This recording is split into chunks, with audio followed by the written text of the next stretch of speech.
I have a large collection of arcade games. I wonder how much money it would cost me to complete all of them if it was a real arcade. Only one way to find out.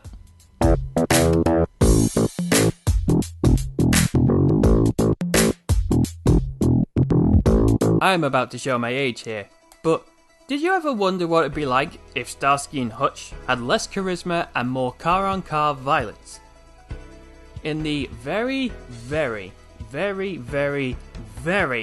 off chance that you did, then I might have the game that sort of answers that question. Those of you following the series will know we've covered Taito's Chase HQ, and fuck was it annoying. Your time's up. And fuck you, Nancy! Now we're moving on to the third in the series, Super Chase Criminal Termination. A question you might be asking right now is, the third, why are we skipping over the second game? Because the second game is a fully 3D game, and I couldn't get it to work properly on my hardware. So, sticking to this one for now. Although, if in the future I can cover it, I will, but that's for another time. Super Chase was a unusual experience. It's definitely an improvement over the first game, though its flaws are still present and I'm convinced are worse, yet somehow don't make the game as difficult. It is a bit hard to explain, but why don't you watch the video and see if you agree. Watching the attract sequence and the first level intro immediately shows off the vastly improved graphics. Characters have better detail to them, the animations are more fluid, and the effects are much better. The same can be said about the levels. Everything is much more advanced and the levels are much easier to see, but still not as easy to navigate. There's a total of 5 levels in the game, each increasing in difficulty, but often for the wrong reasons. A lot of the problems from the first game are still present. The indecisive hit detection, the AI getting privileges you don't, clunky steering, and the hazards popping into existence right in front of you. All still present, all still annoying. Level 1 starts off simple enough. Some robbers are escaping and you need to ram them off the road to catch them. The controls match the last game to a T, with no new features. You drive and steer as you can expect you can. You still have free boosts per credit which you press a button to activate, a high and low gear shift that needs to be used after every crash, and brakes that nobody would ever use. The HUD of the game is similar too. You got your distance radar, the score, the current speed, the boost counter and so on. Apart from the improved graphics, what makes this game different from the first? Well, to an extent, the difficulty, the level design, and the biggest change of all, Nancy isn't a bitch anymore. Just cause you're nicer doesn't mean I forgive you. Your time's up. And fuck you, Nancy! However, one of the most welcome changes is the enemy's health bar. In the first game, if you ran out of time while chasing the boss, their health would fill back up. This time, it stays where it was. I can't stress enough how happy I was that this change was made. Level 1 does feel like a copy and paste from the first game, but with a few quirks in it. Chase the bad guys, destroy the car, enjoy the victory scene. Same old, same old. A young Joe Exotic and fucking Carol Baskin? You're the robbers? There's better ways to fund a zoo, you know. Once you get to level 2, you start to notice the changes more. It starts with a terrorist blowing up a building, then Nancy filling you in. Another new feature of the game is that you can cut off Nancy early and she tries to stop you. This is Nick. Roger. Wait! Listen to the end. Have you got it? So now, you get to drive a different car instead of being stuck to the red sports car. Despite it being a Jeep, it handles just as well, or as poorly, as the sports car. Your partner's happy about it though. Whee! As well as a new Jeep, you've got a new environment. And with a new environment, comes new hazards. First one includes an attack chopper that tries to gun you down. Whenever a threat approaches from behind, the camera switches to third person to try and give you a better approach of dealing with it. In this case it works because you have to stay out of the way of the chopper, and you can see it moving along the top of the screen. All you have to do, just stay out of the way of its nose and you'll be fine. From what I can tell though, getting hit by it doesn't kill you, but it does slow you down a bit and your view will be slightly obscured by the windshield damage. The chopper doesn't hang around for long though, so it's not even really a threat if I'm honest. Each level also has a one-time feature or gimmick. Level 1 was just things like the pizza hitting your window and driving on the pier. Here you're given multiple targets to take down. The additional targets are taken down easily, but the big bad takes the most whacks. But good luck trying to hit him while avoiding the environmental hazards. The level suddenly gets very cramped as you move from a dirt road to a cliffside. you run the risk of falling off the cliff. Thankfully I didn't, but even if you don't manage to, you'll still have to avoid the huge awkwardly placed rocks in the middle of the road that the AI is immune to and you aren't, as well as the giant stone walls, which is the biggest enemy when combined with the shitty hit detection. Watch this sequence here. I clearly hit a rock. But what the fuck did I hit here? This will be the thing that pisses you off the most in this game. Alongside the fact that you bounce off the target when you hit them, which way too often sends you into a hazard that stops you in your tracks, wasting valuable time you need to stop the target before you have to put another credit in. You just have to hope you aren't forced into an obstacle that you had no chance of avoiding, and you can string together enough hits in a row to take the fucker down.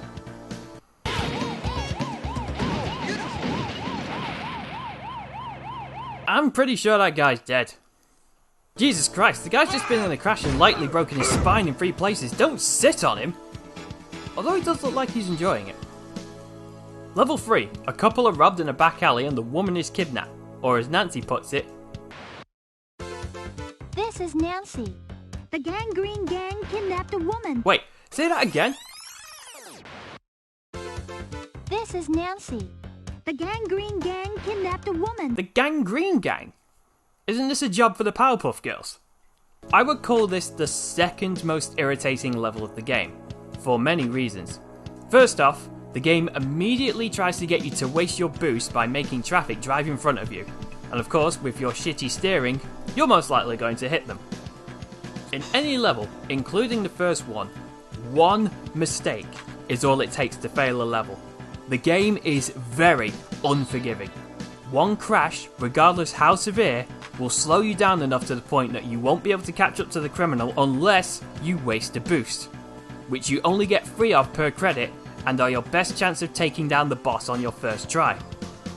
After you get past the traffic jam, you're then met with this.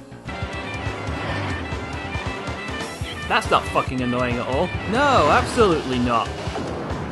Then you get this guy who jumps onto the car obscuring your view, so you need to shake him off.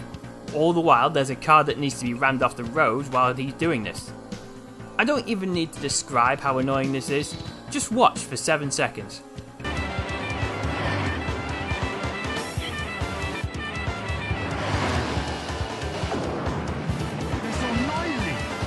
Now be honest, how many of you either skipped that 7 seconds or turned the video down?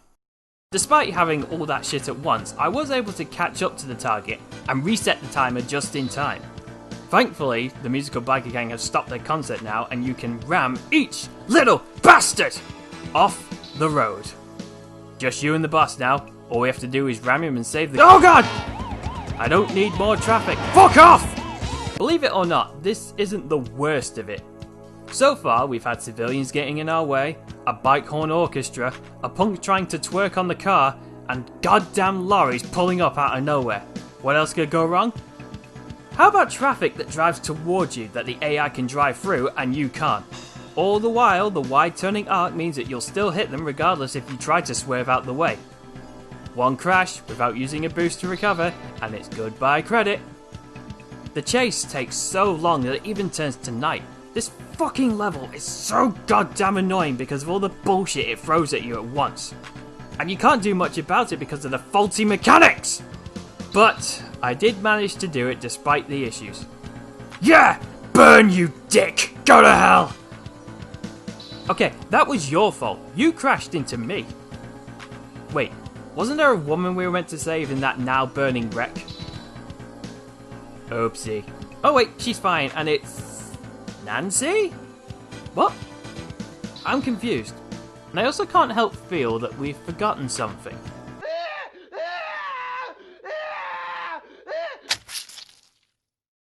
It's probably nothing. Level 4, or the level of a false promise as I call it. A convoy has just crashed through the Texan border and we need to stop all of them. From the description, you'd think that means you'd have to take down multiple targets. Sadly, not the case. As you drive through the level, you'll find that most of the convoy has been stopped by the police already and are pulled over to the side. I will admit, I liked this level though. The content in this level reminds me of a bad 70s film I saw on MST3K called Riding with Death. I think I like this level because it reminds me of that episode, which is one of my favourites. The music also gives it that vibe of cheesy action film, setting the atmosphere I like to call casual intensity. Meaning every level feels like, yes, there is a high stakes chase going on, but let's enjoy the ride.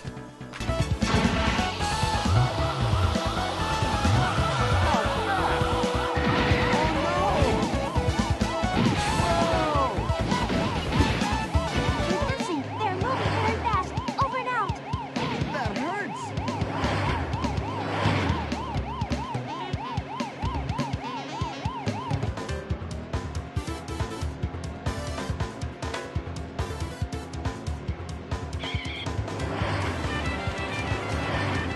I don't know, it could just be me and my weird brain though. What do you guys think? At the start of the level you'll have no threats to deal with, but it won't stop the crappy steering arc making you crash on an empty road.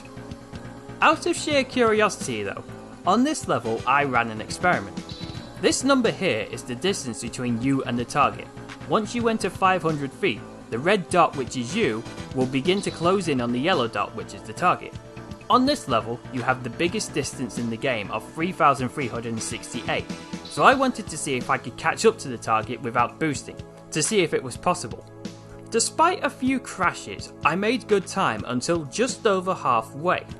A train appears to the side of you and its hijackers begin to throw dynamite at you, and this is where my run turned to crap. While the train gimmick is cool, and it's a threat we haven't experienced yet, the very instant it arrived, this was in my way. Like, how the fuck was I supposed to avoid this?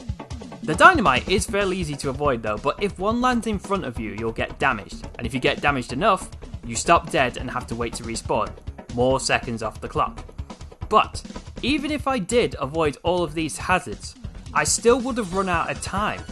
So this was an intentional design decision by Taito to either force yourself to have a handicap with less boosts or pay more money out to continue the game without using boosts. Fuck you, Taito!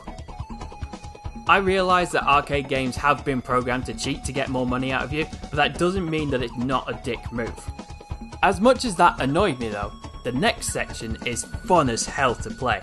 After jumping a train, you drive into the back of a lorry and... now this is more like it. When driving the 18-wheeler, it handles like other cars, but when it comes to defense, this thing is a beast. Any car you whack that isn't the boss will be rammed out the way and you won't feel a thing. Those pesky structures on the sides of the road? Ha! What structures? Driving this thing feels amazing, and it's got no weaknesses. Except Mother Nature. Bitch. Final level? Quite anticlimactic, if I'm honest. A serial killer makes an assassination attempt on a person of stature but fails and drives off in a quote-unquote unidentified car.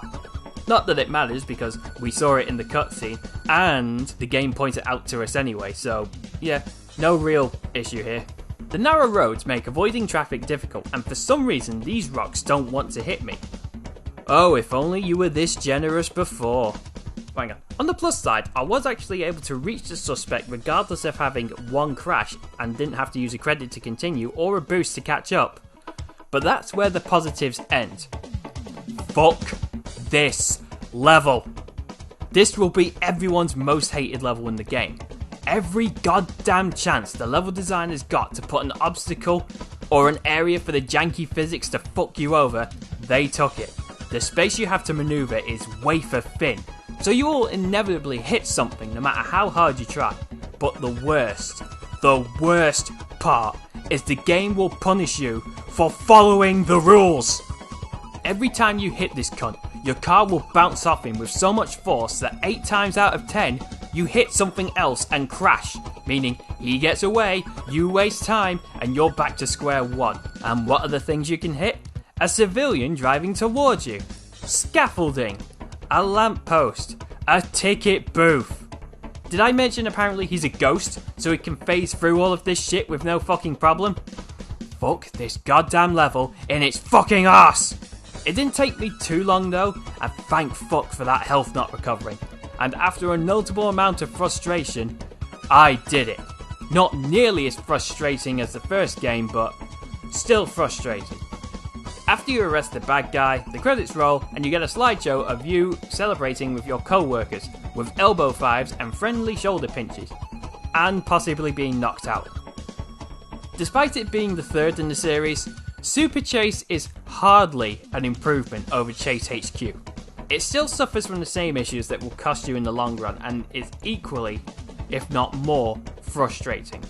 The graphics are a lot better though.